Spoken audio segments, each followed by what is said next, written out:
वक्त आपको सीधे ले चलेंगे हमीरपुर, जहां सीएम योगी आदित्यनाथ मौजूद हैं। 636 करोड़ की लागत से 75 विकास परियोजनाओं का लोकार्पण और शिलान्यास कर रहे हैं। महोबा से उपस्थित मेरे सभी बहनों और भाइयों, वो गोरखनाथ की पावन साधना स्थली चंदेल कालीन राजवंश की विरासत को सजोए हुए कवि महोत्सव की नगरी के रूप में विख्यात, अपनी वीर भाव के लिए जग प्रसिद्ध आला उदल जैसे वीरों की इस पावन धरा को नमन करते हुए मैं आप सबका हृदय से अभिनंदन करता हूं, स्वागत करता हूं।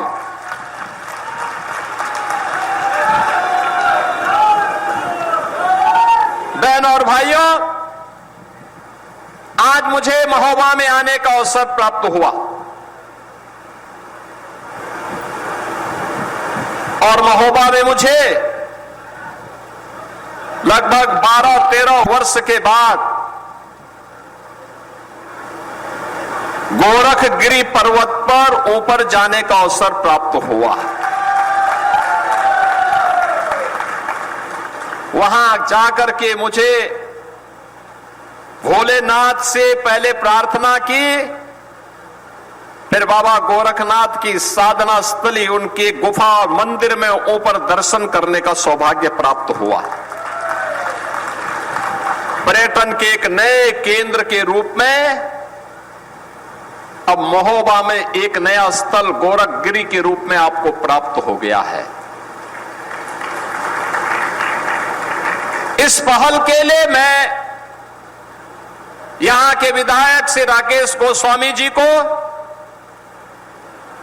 यहां के पूर्व सांसद जिन्होंने उस समय इस पूरी परियोजना के लिए अपने सहयोग के लिए योगदान दिया था, पुष्पेंद्र चंदेल जी को, ऐसी वीर भूमि हमीरपुर में मुझे आने का अवसर प्राप्त हुआ है।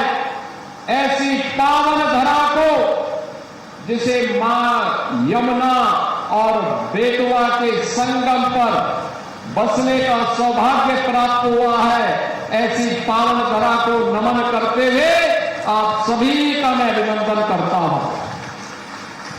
बहनों और भाइयों, हमीरपुर में आए हैं तो आज 636 करोड़ रुपए की परियोजनाओं का उपहार भी हमीरपुर जनपद को प्राप्त हो रहा है। इसकी भी मैं आपको बधाई देता हूं।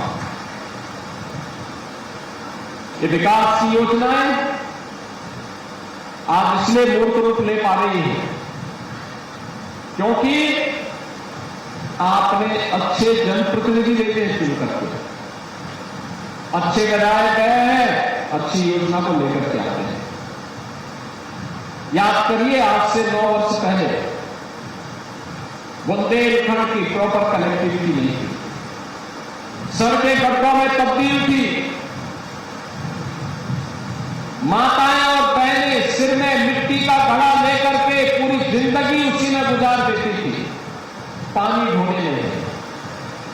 ऐसा नहीं कि पानी कम रहा हो, यमुना जी और बेतवा जी का संगम जहां हो वो जिनिया, वहां जनपद पानी के लिए तरसता था, नौजवान पहचान के लिए तरसता था। माफिया हावी थे, बालू माफिया, भू माफिया, खनन माफिया जनपद पर हावी होकर के गरीबों का शोषण करते थे। परिणाम था कि पूरे जनपद ही नहीं, पूरे प्रदेश और देश के अंदर लोग सबकी निगाहों से देखते थे। बहनों और भाइयों, आज मुझे बताते हुए प्रसन्नता है, पिछले 12 वर्ष में प्रधानमंत्री मोदी जी के नेतृत्व में हमने बदलते हुए भारत को देखा। बदलता हुआ भारत आज प्रातः काल आपने देखा होगा, दुनिया के लगभग 100 देश भारत की ऋषि परंपरा के के प्राचीन पिता योग के साथ जुड़े थे। जब दुनिया के लाखों लोग योग की परंपरा के साथ जुड़ रहे थे तो न केवल वर्तमान बल्कि हमारा अतीत भी गौरवान्वित हो रहा था और भविष्य भी अपने आने वाले समय के लिए प्रफुल्लित होता हुआ दिखाई दे रहा था। योग भारत की ऋषि परंपरा की देन है, भारत के योगियों की देन है, उन विभूतियों की देन है जिन्होंने योग की परंपरा के माध्यम से भारत की ज्ञान की विधा को वैश्विक मान्यता दिलाई थी। आधुनिक काल में प्रधानमंत्री मोदी जी ने योग की विधा को वैश्विक मान्यता दिलाई और आज हमने 12वें योग महोत्सव के साथ जुड़ करके अंतर्राष्ट्रीय स्तर पर एक बार फिर से भारत की पहचान को दुनिया के सामने प्रस्तुत किया। कुंभ का आयोजन हजारों वर्षों से मोदी जी ने कुंभ के आयोजन को भी मानवता के मूर्त सांस्कृतिक धरोहर के रूप में मान्यता दी। भारत की परंपरा को दुनिया मान्यता दे रही है। अब पहचान का संकट नहीं है,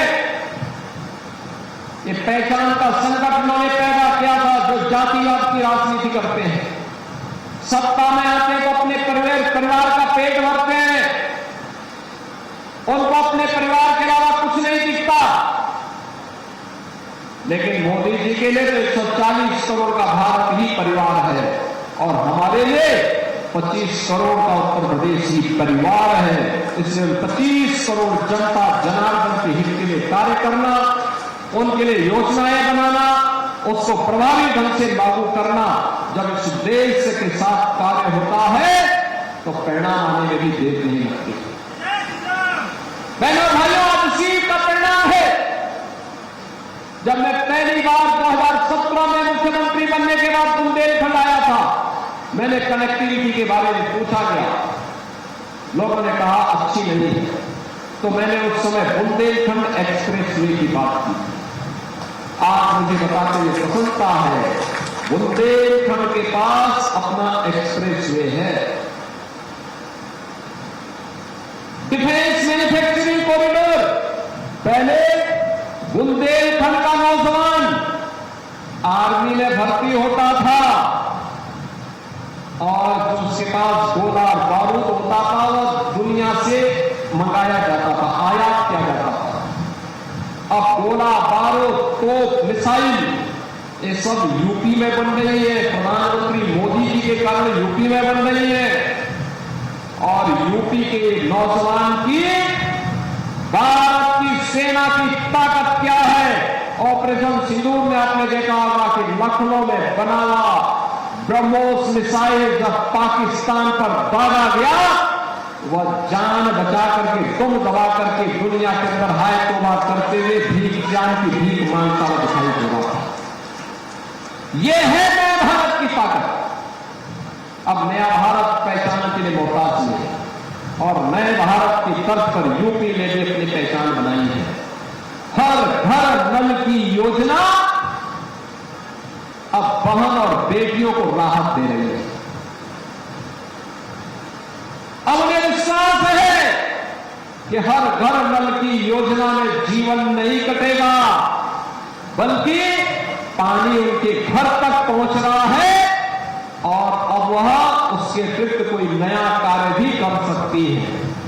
महिला स्वयंसेवी समूह कहीं पर बलेनी मिल्क प्रोड्यूसर के रूप में, कहीं पर ड्रोन दीदी के रूप में, कहीं लखपति दीदी के रूप में, कहीं वीसी सखी के रूप में अपनी एक नई पहचान बना रही है।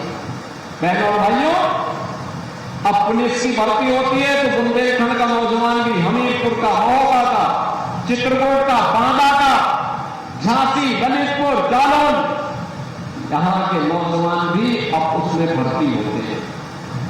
पहले नहीं होता था, पहले नहीं होने देते थे। कोई योजना बनती थी और सिपाही को ध्यान में रख के बनती थी। हमीरपुर को नहीं, महोबा को नहीं, बांदा और चित्रकूट को नहीं, आज तो योजना आपके लिए बन रही है, सिंचाई की योजनाएं बन रही है, पेयजल की योजना बन रही है, कनेक्टिविटी की योजनाएं बन रही है। नए एयरक्राफ्ट आने के बाद जब चित्रकूट से ही वायु सेवा प्रारंभ हो जाएगी, बुंदेलखंड में बेहतरीन एयर कनेक्टिविटी भी दिखाई देगी। नई ट्रेन की सुविधाएं नए भारत में, वंदे भारत के रूप में, अमृत भारत के रूप में, नमो भारत के रूप में देखने को मिल रही है। और बहनों और भाइयों, रात के लिए हम ही लोगों ने बस स्टैंड स्वीकृत किया था। तेजी के साथ उस कार्य को आगे बढ़ाने के लिए मैं परिवहन विभाग से कहूंगा कि तेजी के साथ उसका निर्माण करें। मैंने तो यहां पे पूज्य स्वामी ब्रह्मानंद जी की स्मृति में मैंने महाविद्यालय प्रबंध समिति से कहा था कि भाई देखो, हमें जो प्रस्ताव दे देगा मैं वहां विश्वविद्यालय बना दूंगा। देखो, शाहजहांपुर ने अपना विश्वविद्यालय का प्रस्ताव दिया, मैंने शाहजहांपुर में स्वामी सुखदेवानंद राज्य विश्वविद्यालय का निर्माण कर दिया। इस सत्र में वहां प्रवेश प्रारंभ हो गए। भदोही